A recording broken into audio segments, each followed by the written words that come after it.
నిరుద్యోగుల బలహీనతను ఆసరాగా తీసుకొని లక్షలు వసూలు చేశాడు ఓ ప్రబుద్ధుడు.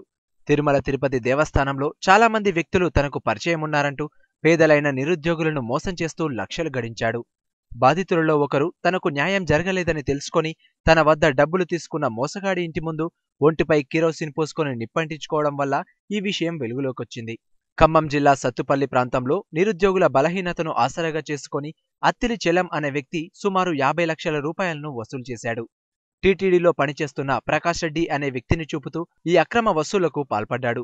సత్తుపల్లి మండలం పరిధిలోని రేచర్ల గ్రామానికి చెందిన బోదె పార్వతి అనే మహిళ వద్ద తన తమ్మునికి టీటీడీలో ఉద్యోగం ఇప్పిస్తానంటూ ₹1,00,000 అత్తిలి చెలం తీసుకున్నాడు. చివరకు తన తమ్ముడికి ఉద్యోగం రాలేదని, తాను మోసపోయానని తెలుసుకొని తన ఒంటి మీద కిరోసిన్ పోసుకొని ఆత్మహత్యకు పాల్పడింది. దీంతో ఆ మహిళే కాక ఇంకా మోసపోయిన వారందరూ కలిసి పోలీసులను ఆశ్రయించారు. పోలీసులు తాము మోసపోయిన డబ్బులను ఎంత మేరకు అత్తిలి చెలం నుండి వసూలు చేస్తారు అనేది తెలియాల్సి ఉంది. కేసు నమోదు చేసుకున్న పోలీసులు దర్యాప్తు చేపట్టారు. అక్కడే తిరుపతిలో పనిచేస్తున్నారు. 2 లక్షల దాకా డబ్బులు కడితే వాళ్ళిద్దరు 3 పిల్లలు కూడా జాబ్ వచ్చింది అని చెప్పారండి. చెప్పేపాటికి నా దగ్గర మా అక్క జిల్లాలో ఉన్నాయి నగల మట్టికి ఉన్న మట్టి తాకట్టు పెట్టి ఒకప్పుడు తీసుకొచ్చి ₹1,00,000 కట్టానండి. మళ్ళీ ₹1,00,000 కూడా ఊళ్ళోకి వెళ్ళి తెలిసిన రైతుల దగ్గరికి వెళ్ళి అడిగి తీసుకొచ్చి కట్టానండి 2 లక్షలు.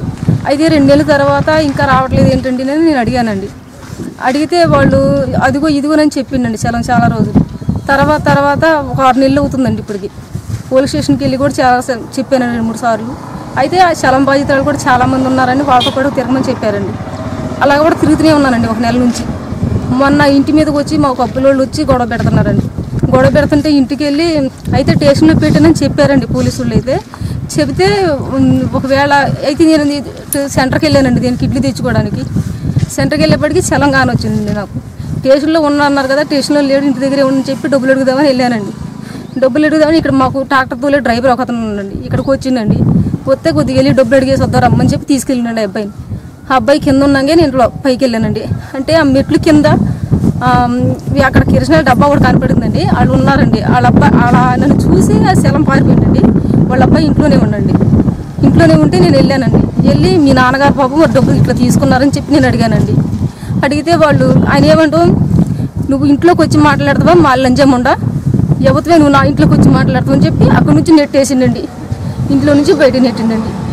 బయట నెట్టేపటికి నేను ఇక కింద ఉన్న మెట్ల దగ్గర కిరసన డబ్బా ఉంటుంది. ఆ డబ్బా పెట్టి కిరసన పోసేసుకున్నానండి. నా డబ్బులు ఇప్పిండి డబ్బులున్నా ఇవ్వండి, లేదంటే నాకు చావే దిక్కని చెప్పి మాట్లాడానండి. ఆ డబ్బులు దయచేసి పోలీసులు ఇప్పించమని కోరుతున్నామండి.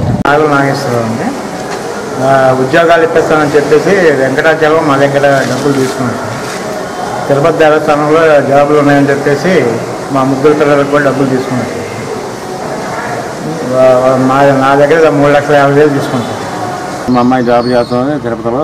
45,000 రూపాయలు చేయాలి. ఒక 20,000 ఇంటి పై పెద్ద 10 కట్ చేసుకుంటుంది. మీకు జాబులు ఉండే మీరు కూడా కట్టండి, మీ అబ్బాయికి కూడా జాబ్ ఇప్పిస్తా అనడం. మీ అబ్బాయికి ఉద్యోగం ఇప్పిస్తా అని 3 లక్షలు కట్టమన్నారండి. 3 లక్షలు తీసుకొచ్చి కట్టాక ఎన్ని రోజులు చూసినా కానీ అదిగా వస్తుంది అని అడగగానే సత్తుపల్లికి చెందిన వెంకటాచలం అనే అతను టీటీడీలో వచ్చేసి కొన్ని జాబులు ఇప్పిస్తానికి బాధితుల దగ్గర 30 లక్షల రూపాయలు వసూలు చేసుకుని వాళ్ళని మోసం చేశారని చెప్పి తెలిసి మాకు ఫిర్యాదు అందింది. దాని మీద పూర్తి విచారణ చేసి బాధితులకు న్యాయం జరిగే విధంగా ఫర్దర్ యాక్షన్ తీసుకుంటాం.